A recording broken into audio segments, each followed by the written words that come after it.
వెంట్రుక రాసి city life తో మసి నగరవాసంలో కేశాలకెన్ని కష్టాలో. పూర్తి వివరాలకు చదవండి రేపటి Sakshi Hyderabad edition.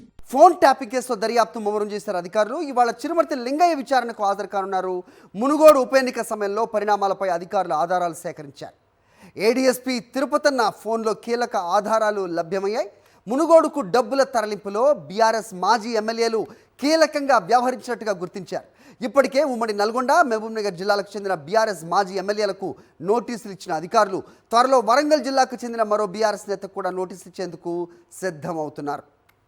Right, phone tapping కేసులో దర్యాప్తు ముమ్మరం చేసినట్టుగా ప్రస్తుత పరిస్థితి తెలుస్తోంది. వాసు, రైట్, మనం నిన్నే మాట్లాడుకున్నాం. సో మొదటిసారిగా రాజకీయ నేతలకు కూడా దీంట్లో ఇన్వాల్వ్మెంట్ ఉంది అనేది ఎస్టాబ్లిష్ చేయడం జరిగింది అనేది కూడా సమాచారం అవుతోంది. చిరుమర్తి లింగయ్య ఈరోజు విచారణకి హాజరవుతున్నట్టుగా కూడా అప్డేట్ అవుతోంది. అటు నల్గొండ మాత్రమే కాదు, వరంగల్కి సంబంధించిన బీఆర్ఎస్ నేతలపై కూడా ప్రస్తుతం ఆరోపణలు వస్తూ ఉన్న పరిస్థితి కూడా కనిపిస్తోంది. ఏం జరుగుతోంది వాసు?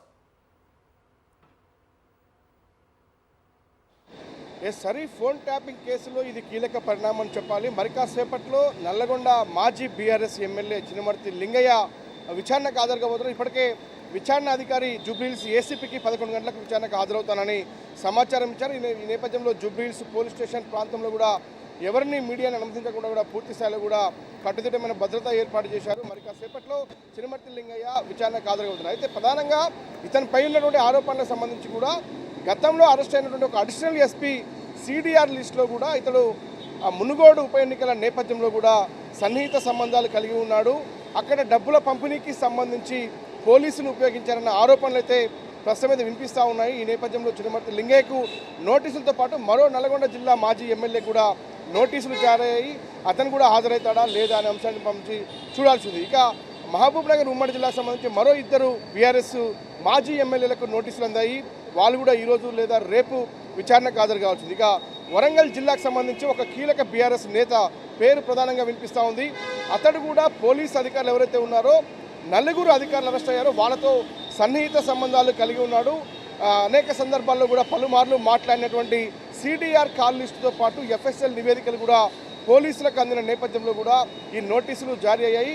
మరి వరంగల్ జిల్లా నేతకు సంబంధించి కూడా నోటీసులు దాదాపు సిద్ధం చేశారు. నోటీసులు కింద కూడా రంగం సిద్ధమైనట్టుగా మనకు సమాచారం అందుతుంది. అయితే ఇప్పుడు ఎవరైతే చినమర్తి లింగయ్య ఇచ్చేటువంటి స్టేట్మెంట్ ఆధారంగా ఎవరైతే ఆ అడిషనల్ ఎస్పీతో ఎందుకు సంబంధాలు కలిగి ఉన్నావు, ఫలానా సందర్భంలో ఎందుకు మాట్లాడాల్సి వచ్చింది, మునుగోడు ఎన్నికల నేపథ్యంలో ఇన్నిసార్లు మాట్లాడాల్సిన అవసరం మీకు ఏమొచ్చిందన్న అంశానికి సంబంధించి కూడా ప్రశ్నల వర్షం కురిపించే అవకాశం కనిపిస్తూ ఉంది. అంటే ఏ అంశాలపైన ఫోన్ ట్యాపింగ్ విషయంలోనే కేవలం మాట్లాడారా, లేదంటే ఇంకే మునుగోడు ఎన్నికలకు సంబంధించి డబ్బుల పంపిణీ కావచ్చు, ఓట్ల ప్రలోభాలకు సంబంధించిన వ్యవహారంలో కూడా ఏమైనా హస్తం ఉందా అన్న అంశానికి సంబంధించి కూడా చినమర్తి లింగయ్యను విచారించే అవకాశం ఉంది. అదే రకంగా కూడా అదే మునుగోడు ఎన్నికలకు సంబంధించి మరో నల్గొండ మాజీ ఎమ్మెల్యేకి సంబంధించి కూడా నోటీసులు అందాయి. ఆయన కూడా విచారించే అవకాశాలు కనిపిస్తున్నాయి. ఇక మహబూబ్నగర్ జిల్లాకు సంబంధించినటువంటి వ్యవహారంలో కూడా ముఖ్యమంత్రి రేవంత్ రెడ్డి ప్రాతినిధ్యం వహిస్తున్నటువంటి కొడంగల్ కాన్స్టిట్యున్సీ ఎలక్షన్ల నేపథ్యంలో కూడా జరిగినటువంటి పరిణామాలపైన మరో 2 నోటీసులు జారీ చేశారు. మొత్తం మీద 4 ఎమ్మెల్యేలకు సంబంధించిన బీఆర్ఎస్ నేతలు విచారణకు హాజరు కాబోతున్నారు. ఆ తర్వాత మరికొంతమంది కీలక నేతలకు కూడా నోటీసులు జారీ అవకాశం కనిపిస్తుంది. చూడాలి మరి కాసేపట్లోనే చినమర్తి లింగయ్య జూబ్లీహిల్స్ పోలీసుల విచారణకు హాజరు కాబోతా ఉన్నారు. Right Vasu, thanks for the inputs.